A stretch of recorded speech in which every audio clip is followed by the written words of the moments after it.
and welcome to a brand new video. Today we have quite an interesting new mysterious case. You have also requested it many times. I'm going to tell you Elizabeth Smart's story, and before I begin, don't forget to follow me. You know I have a billion social media accounts. Subscribe to this channel and activate the notification bell so it lets you know when I upload a new video. Don't forget that we also see each other every day on Twitch. We play, we talk, and do many more things. And follow me on my second channel. Well, without anything else to say, let's begin.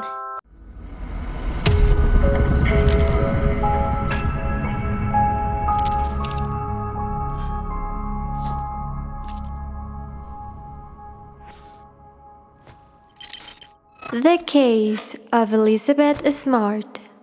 Well, there are like two stories I must tell you about. The lives of two persons that are going to be important for this case. The first one, Elizabeth Ann Smart, who eventually became Elizabeth Ann Gilmore when she got married. But I'll tell you about that later on. She was born on the 3rd of November of 1987 in Salt Lake City, Utah.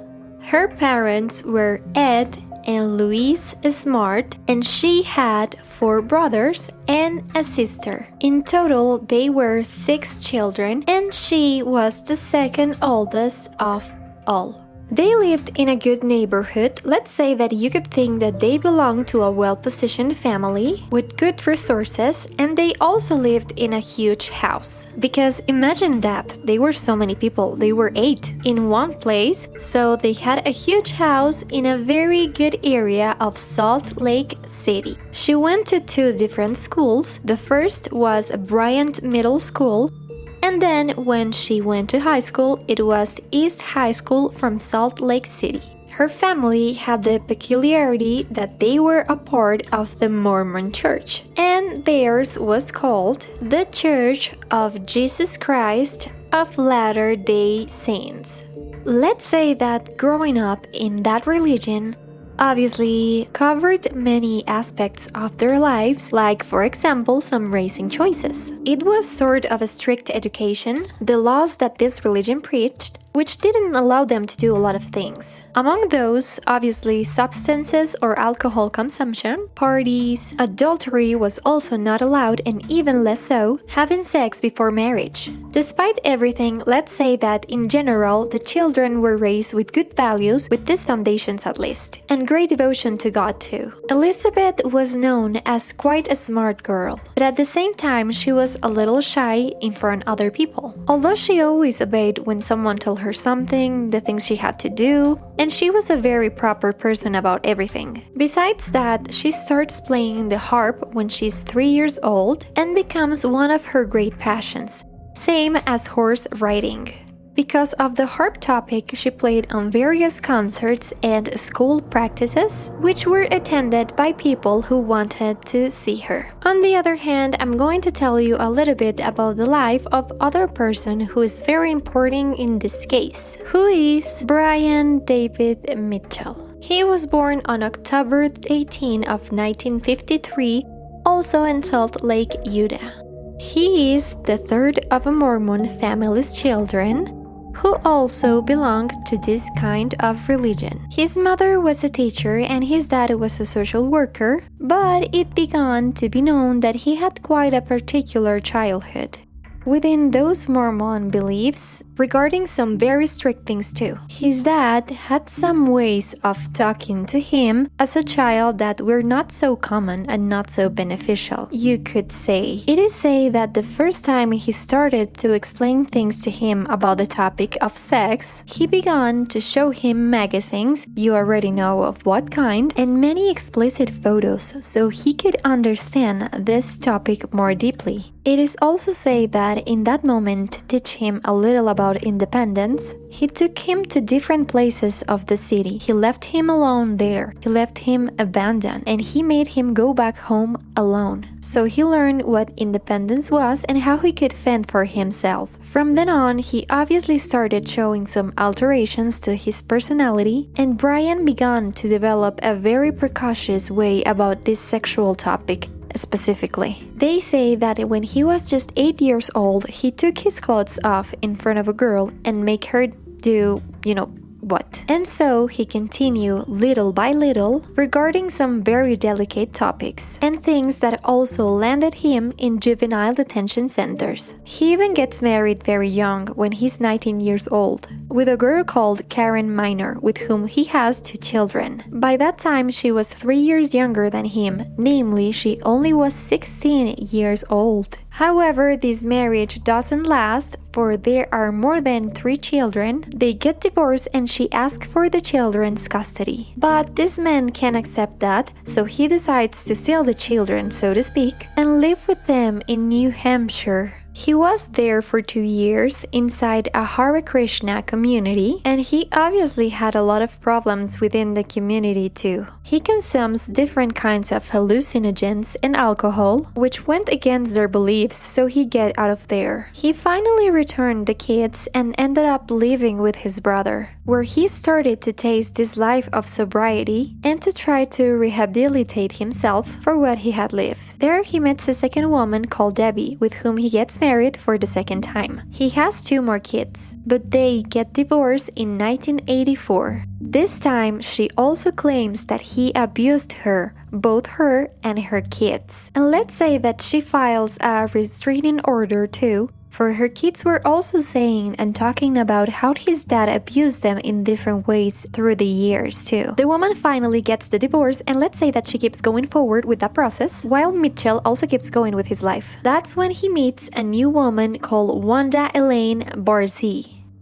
with whom he also marries, and they start a life together. She was also a divorced 45-year-old woman, and besides that, she had 6 children from another marriage. Despite everything, her kids didn't love her at all. They said she was a very problematic woman and even called her a monster. And let's say that from then on, they start like a different independent life in which they're consumed by each other and their beliefs. They eventually join a church called SUD, also from this Mormon current, but let's say that this man, Mitchell, began having a moment in which he starts talking about many things that for many obviously don't make any sense. He began saying that he has the power to see prophetic stuff, that God pointed him as a prophet, that now he is the one that's going to communicate his messages to the human race, so to speak. And he starts calling himself Emmanuel. Obviously, this was also a problem within the church, so they excommunicate him from this congregation, and from there they start having life on the streets of Salt Lake City. They don't have like a permanent place, and the man also begins preaching on the streets, talking to people. He sometimes wore tunics, and he started having a physical appearance more similar to the one we nowadays know as Jesus Christ. But very well, already knowing these 2 lives that I wanted to explain to you first, let's dive into the events related to this case. Elizabeth has this very beautiful life with her family. She's very close to all her family members. They are close to each other, and she's also close to some friends she has that are not many, but they go along well. And around that time, around June 4, 2002, around those days, some weeks before, the grandfather of the family starts suffering from an illness in which he is diagnosed with a malignant tumor. He begins living like the final stage of his life, which lasts approximately 12 months. But in the end, he's not able to conquer this battle and he dies. This happens between June 2nd and 3rd. And by that moment, they organize on June 3rd his respective funeral. Obviously, everything is very wearisome for the family. They're very sad, and they are left very tired from all those days. They arrived quite drained from the funeral and all this protocol that one does when someone dies. The next day, their daughter, Elizabeth, had a performance, and she also had to attend to some awards that were annually held at her school. And she was about to receive one of those awards for her good grades and everything she did that year at school. And her parents said, well, it doesn't matter, we're going to go even if we're tired and grandfather is gone. We're going, it's not a problem. So they decide to go to that ceremony on June 4, 2002. They come back very tired that day, and everybody goes to bed, to rest, and to keep going the next day.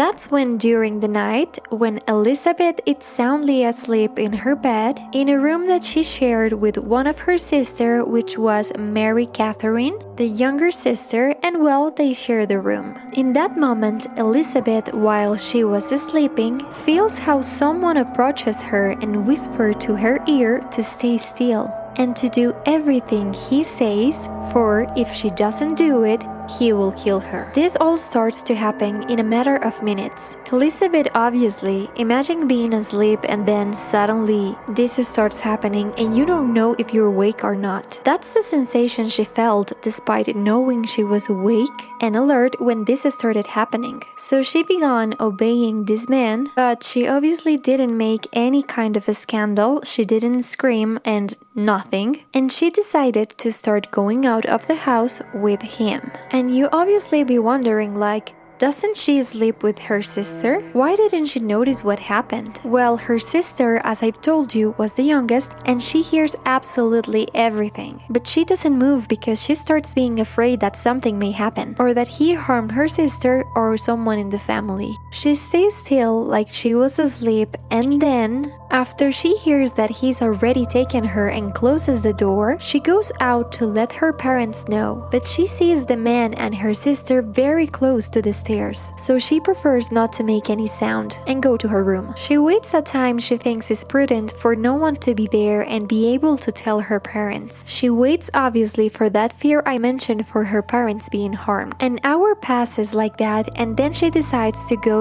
out of the room.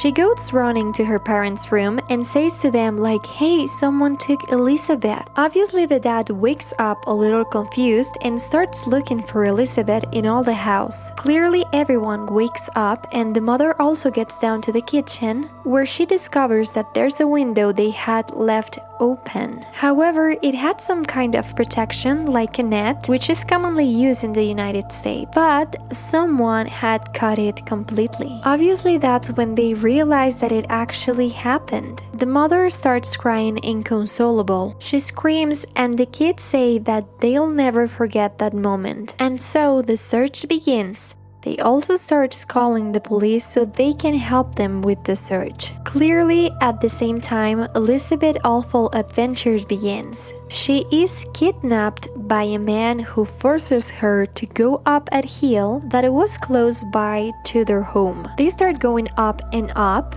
She feels like all this is a lie, truth to be told, like she's dreaming. But little by little, she realizes she's not. There's even a moment while they're going up the hill in which she starts seeing police car sirens, and she's like, oh my god, they're going to find me.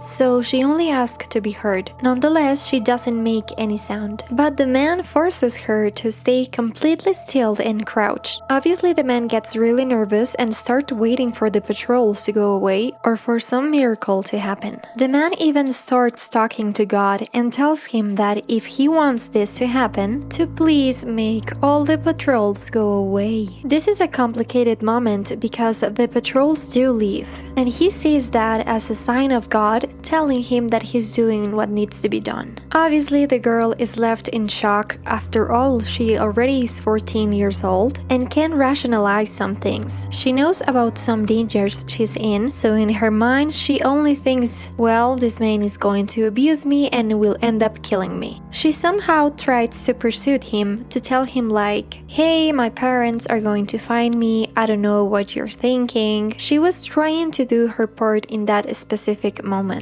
And here we're going to go back for 2 seconds because Elizabeth sees this man and without a doubt recognizes something in his face. She says, I've seen this man somewhere. Some months before, her parents were buying clothes and well, other things they need along with their children, and the dad goes to do some other things. They're walking, and in that moment, a man approaches them and asks for some money. The mother gives him the money.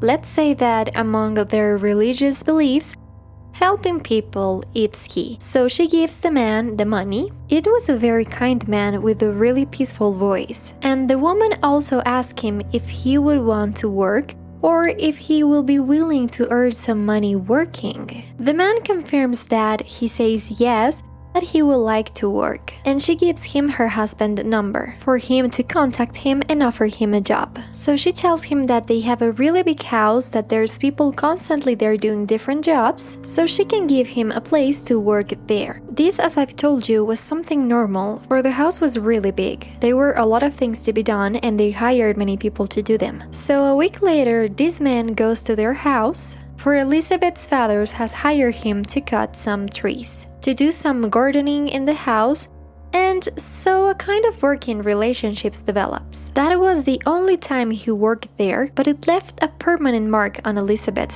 When she's living that horrible kidnapping experience, she realizes who this man is. That the man that his father brought to the house is the one kidnapping her. And that man is Brian, whose story I told you before. At that time, that man was wearing tunics, had a Jesus Christ-like appearance, and he started threatening her. They obviously have some very similar beliefs, for they share the Mormon religion, so he knows everything. What happened? Let's say that this man targeted the girl from the moment he went to work at that house. And there he said, like, well, this is probably the girl I have to use. Eventually, he keeps going up that hill with this girl, and she's already very tired. But at last they reach almost to the top of the hill, and she realizes that the man has a camp there. There's a tent and some things to build a fire. Well, everything's kind of hidden, but he has a sort of living place there. When this man arrives, a woman comes out of the tent, who is the wife I told you about, and she welcomes them. This man gives the order for her to go inside the tent, and the woman begins washing the girl's feet. In that moment, she says that she has to take off her clothes and wear one of the tunics they have there for the ceremony. Obviously, the girl says, like, I'm not going to do that. I'm not taking my clothes off. And the woman threatens her, saying, if you don't take it off, he's going to strip you himself. So the girl obeys, and that's how she ends up dressed in one of the tunics very similar to the ones they were wearing. That's when a very strange ceremony begins, in which he explains to her that it is time for them to marry, because of God's designs and the prophecies he sent him, among many other things. God told him that she would be his wife, and he told him that from the moment he went to their house to do that gardening job and saw Elizabeth. He knew she would become his second wife. Obviously, this was a very odd event. She didn't know what to do.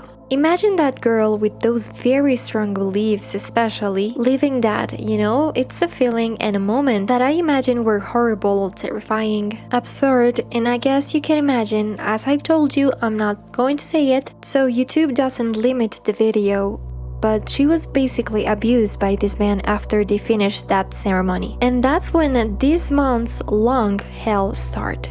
When all these abuses happen and this man started explaining his vision to her about what happens in his life to Elizabeth, he tells her that he is the person, or well, the prophet that God created to face the Antichrist, and that this way, or what he's doing, is the correct way of facing it. For he has to have several brides that come from that virginal past, so he's able to face the Antichrist, and that would also give him powers and well, a lot of ideas. You can imagine what this man thought, and that was his life philosophy. We obviously know that nothing about that makes sense, but that's what he started telling her. At the same time this is happening, the search begins. And there are very important resources being used in Elizabeth Smart's search. This became one of the most famous cases in the United States because the parents never gave up. Nonetheless, they went through very complicated moments. For at the beginning, the police didn't have any trace of absolutely anything. They didn't know who the culprit may be, so they investigated the family, and they started pointing fingers at different family members. Uncles, some cousins, even the parents, who they thought were responsible for their daughter's disappearance. Something particular happened, and it was that her sister had said that she had partially seen everything that happened, and she gave some descriptions and gave some important pointers. Among that, she said that she recognized the voice of the man that had taken her sister, but she didn't exactly know from where. We all know the voice came from the man who the family had helped, but she didn't have any memory of that situation. She also physically described the man, or what she had been able to see. She said his height was about 5.6 feet. He was white, about 30 or 40 years. He also wore light colored clothes and a hat that was like a golf hat. He also had dark hair and also dark hair on his arms and torso. Besides that, she also described the man's voice as a very calm and peaceful one. Well, all those things she said, let's say they helped the police quite a lot, but they also confused them because she said she knew the person's voice. So they started looking within her close circle, and they spent so much time in that search, which could have been more useful for other things. So there obviously were many criticisms to the police investigation. They didn't move from the area. Only a few days they searched outside the area to see where she could have gone. But overall, they stayed focused on the people that they probably knew, like family members, and they stopped or stole many important hours on the investigation. Clearly, this was a very difficult moment for the family, especially for the dad. People say that he had a collapse 3 days later and had to be hospitalized due to all of this. The tension and everything they were going through. Nobody was sleeping and it was a very difficult situation. They decided to stand up again because something told them that they had to keep fighting. Because generally, when kids are kidnapped, they are already dead within the first 5 hours. But they keep feeling that there was hope and that she was still alive. Elizabeth remembers that on that night she was very tired, namely the first night of the kidnapping. But she starts thinking plans to escape. So she thinks like there's probably a chance of them falling asleep, so maybe I can escape at some point. But what happens? She falls asleep as exhausted because she had to walk too much, and you can imagine the stress she felt that day. So she ends up exhausted and decides to rest and try to think the next day or to try to escape the next day. However, when she wakes up, the first thing she sees is something metallic on her leg. They had tied her to a tree with some metallic cuffs, and there was no way in which she could escape. So imagine that. She had to be living that. Obviously, the man abused her constantly. The food was terrible. She starts suffering from starvation, among other things, for he fed her very poorly. They give her trash, sometimes not even water, so she had to find a way to survive. Aside from that, she had to hear them talk all day long about God, the Bible, the verses, and they kept her tied up all the time. It was a horrible life. I mean, a horrible life in which she started to think like, God, please take me, you know? This doesn't make any sense. At least in that way I'll be in peace. But it wasn't like that. Despite everything, she kept going. She survived during all those months. And more or less 2 or 3 weeks after, this man starts planning another kidnapping. This time he plans to kidnap Elizabeth's own cousin called Olivia. She was also a child, and by that time she was almost the same age as Elizabeth. And this man says that she is his next wife. I mean, like the callings told him that she was gonna be his next wife. So he starts planning this new kidnapping. Obviously, Elizabeth tries to prevent that, tries to pursue him, but she's not able to do it, and the man decides to go on July 24th, 49 days after Elizabeth kidnapping, to Olivia's house. And he starts doing almost the same thing. This man sees there is an open window somewhere on the house. He cuts, like he starts cutting that film there is, like that net to be able to go in. But there are some frames, some paintings close to the window, and he knocks them unknowingly. Right then, someone hears the noise inside the house, and that's Olivia. She comes down, sees this man cutting the net, and she starts screaming, calling her mom. They saw him there, and obviously this man is left with no other choice than to flee the place. However, the police, as competent as ever, says no. that doesn't have anything to do with Elizabeth, and that it was probably a prank for someone to the family, which I find absurd, but anyway. And so the case remained unsolved for many months. This man doesn't accomplish his goal, but he keeps planning for some new or different kidnappings. But he never goes through with them during that time. And Elizabeth keeps living the same hell, living in that mountain, that horrible situation. She didn't even have a roof, it was like out in the open. She starts suffering from a horrible physical exhaustion, but she, as I've told you before, was a very smart girl and she begins using some things in her favor. Let's say that one of the first things that she accomplishes due to the persuasion is for him to untie her. She's able to persuade this man to untie her, for she's not going to escape. And what happens? Elizabeth was very truly afraid that this man would do something to her or her family, for he knew where they live, he knew everything, so she never did absolutely anything to escape. She was really afraid of him. This was one of the first things she accomplished, and she eventually accomplished something a little more important. She started seeing that this man's wife had certain moments in which she was jealous of her presence. This woman had a very big fight with this man and said that she was his first wife, that he couldn't give more attention to that new wife than to her, so this man grew convinced to that. They talk about God and, well, a lot of things. He convinced himself that that wasn't the way, so he began setting times for each one of them, like, I don't know how exactly those times were, but he say like, I'm going to be these hours with the first wife and the others with the second. This was something that Elizabeth used in a very smart way. One day he was going to abuse her during the hours that didn't correspond.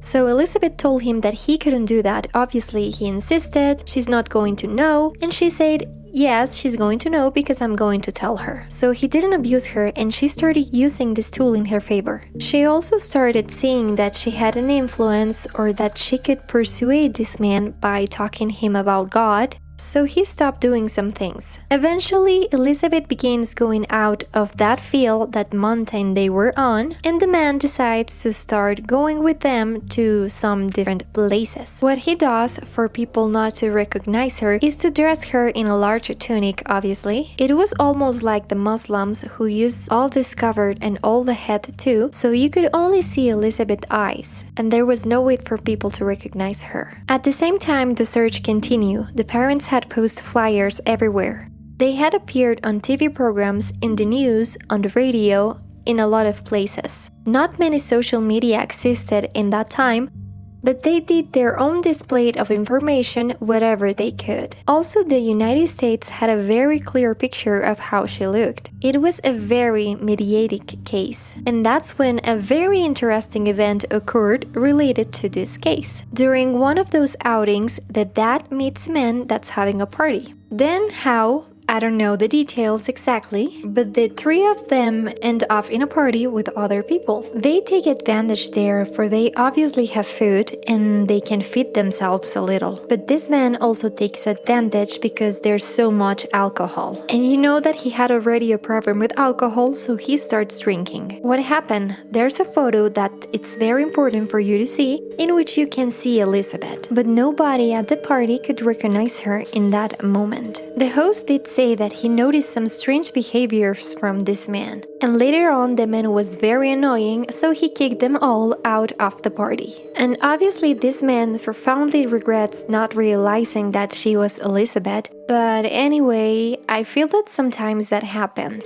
One doesn't necessarily have the memory of something in that specific moment. What happened? Elizabeth also didn't say absolutely anything. She couldn't speak. She was very afraid, too afraid. She was a child and she truly trusted and believed that something bad could happen if she spoke. Many months keep passing like that. They also continued with their outings. Sometimes they looked for food and trash. It was very horrible. At the last, she wasn't tied anymore, but nonetheless, she lived this truly horrible life. They even began living in other places, also on the streets, but they went to live to other states. For this man started feeling at some point that people were probably going to capture him. At some point, they were living somewhere else and they didn't feel comfortable enough. So Elizabeth convinced this man man to go back to live in Utah. Obviously, she knew that there people could recognize her. And on some occasion, the man brings her a newspaper in which there was the news, or a headliner about her, stating that her parents were still looking for her. She said, "Wow, my parents are still looking for me. I'm going to keep trying to get out of this situation." The family kept the search going and they started entertaining different ideas. Even some other people were pointed as suspects. There was even a man called Richard, and the police began thinking that he was the culprit. This man had a criminal record and a lot of very similar things, and he also looked like how the girl had seen that night. What happened? That man became the target of the police because they have been investigating for many months without getting any answers. And you know that in many cases the police get desperate and try to solve it, so they start looking for culprits everywhere. This man had some private conversations with the police in which even the police drove him to a state in which he desperately cried and said that he wasn't the culprit. Like 2 weeks later, this man had a stroke and he died, so they couldn't solve the case for they didn't have anyone to accuse. But here's when something occurred that may be considered, if you believe in fate, I don't know, or maybe the heard prayers of the family, or a miracle. The family started thinking that it could be someone they knew, someone that maybe they had allowed in the house. So the police started telling them, like, maybe you have let a lot of people in. You have a lot of workers, let's start investigating all of those people. So they began to remember all the people they had let in the house on some occasion. And that's when Brian enters the list. He's one of the prime suspects by that time. Why? Because he had a criminal record in which he had robbed a pharmacy, he had shot and killed a cop, so they started thinking like, well, he could be. And at the same time that they were doing the investigation, the miracle happens, which is that the youngest daughter, the one who was that night in the room with Elizabeth, suddenly remembers who that man was or where she had heard that voice before, and she confirms that it's Brian, the man who was helping them with the garden one day.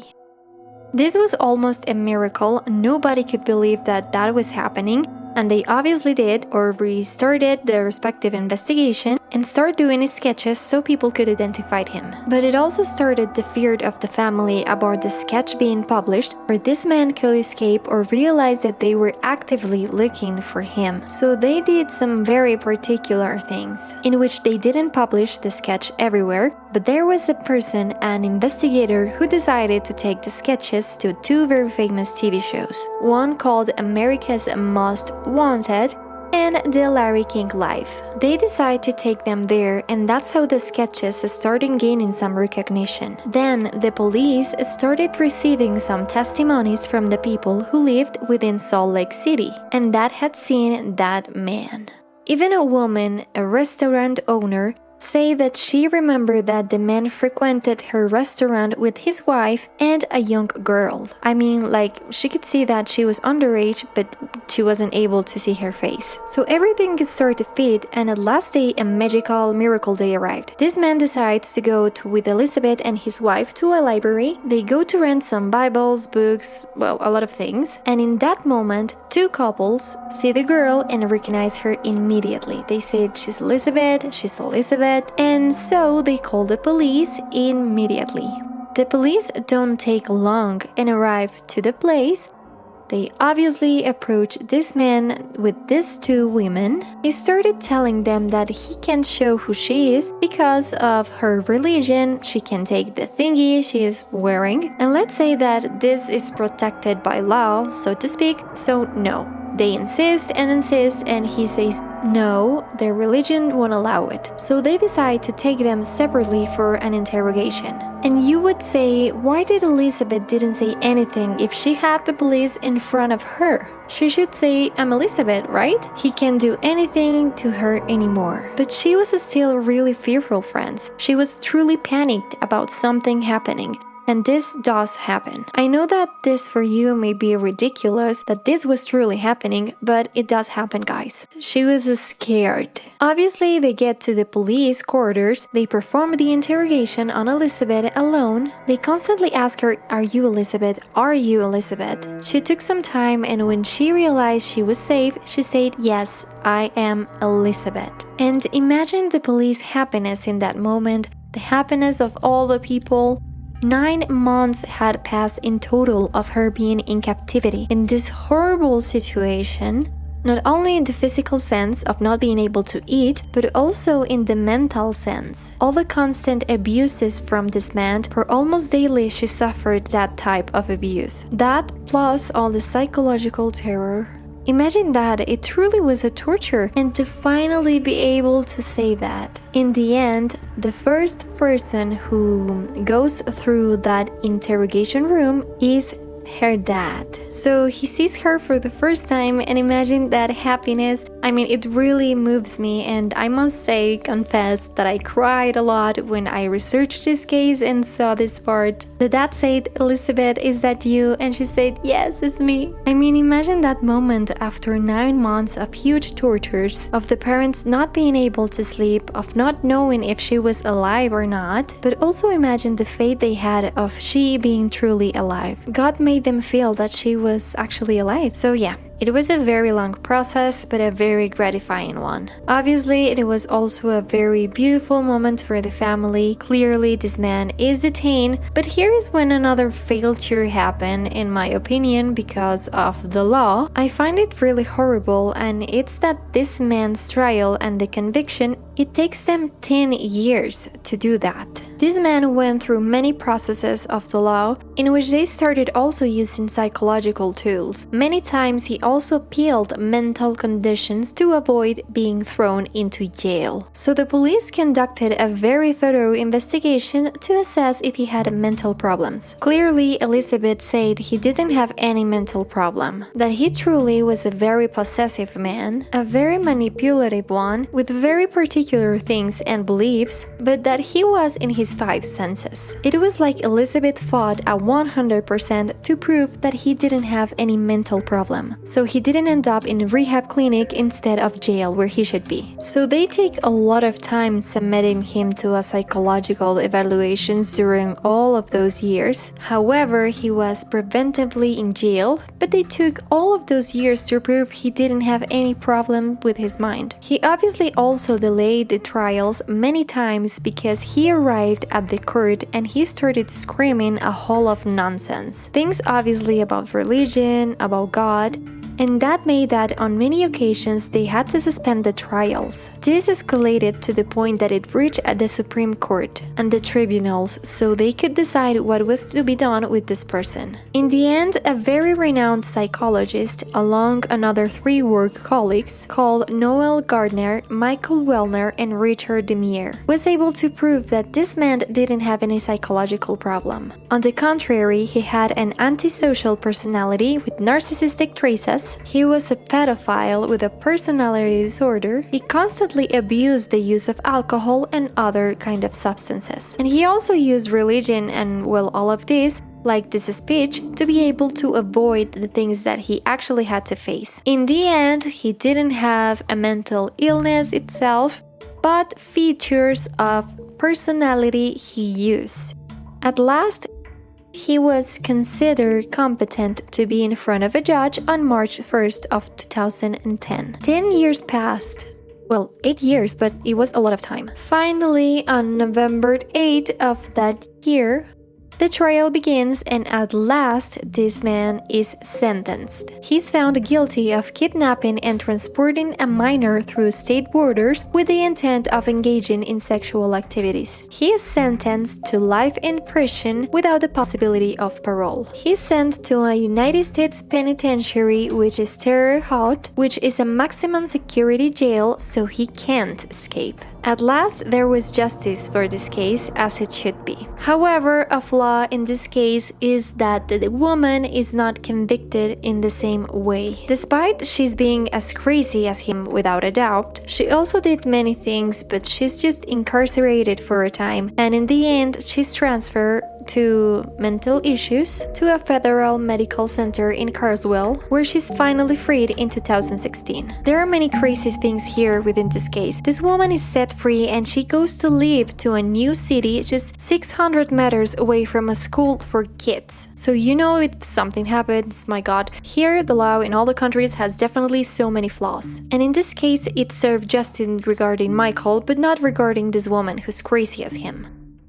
But anyway, at least in some way the case was solved. Obviously you'd be wondering what happened with Elizabeth. And with a doubt, she's a woman we have to admire. Unlike many other cases we've talked about, in which there had been kidnappings and very difficult situations, some very alike, she has accomplished many important things in her life. One, she chose not to go to therapy right after she was freed, but sometime later she did go. But she said that her main therapy was her family and God. She was able to recover from that, and her mother told her something I find really interesting. Something like, he stole 9 months of your life, don't allow him to rob you more time. So she never allowed that. She never allowed herself to feel bad or ashamed for her past. She doesn't want to relive it, but she works a lot to make sure no one else go through that. So she has obviously become a very important activist regarding kidnappings of minors.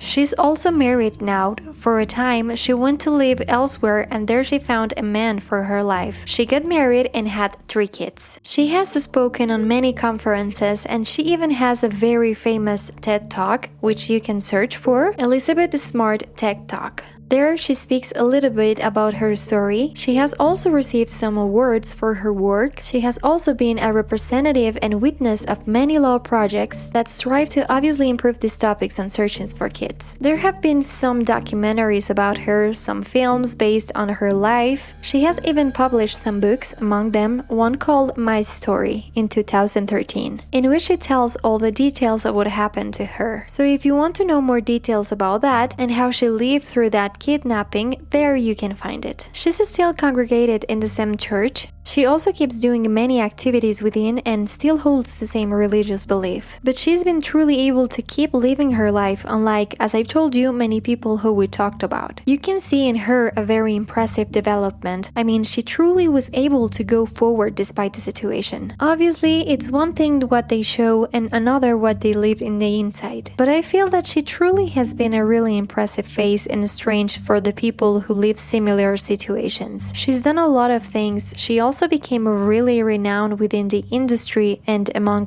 activists. And she keeps raising her voice for the people who go through these terrible situations. But very well guys, I'm going to leave this case here. It's quite long. I didn't think I would turn out this long, but I wanted to tell you for you to know more about this story and so you could understand these perspectives and the things that she had to go through. And that surely many more are going through in this moment. But we'll leave it there. If you like it a lot, don't forget to leave a like, a thumbs up, comment what you think, what you feel in this case. Follow me on all my social media. You know I have a billion social media accounts. Subscribe to this channel and activate the notification bell so it lets you know when I upload a new video. Anyway, we'll see each other in another video. Don't forget to follow your dreams, and I'll see you in the next one. Bye!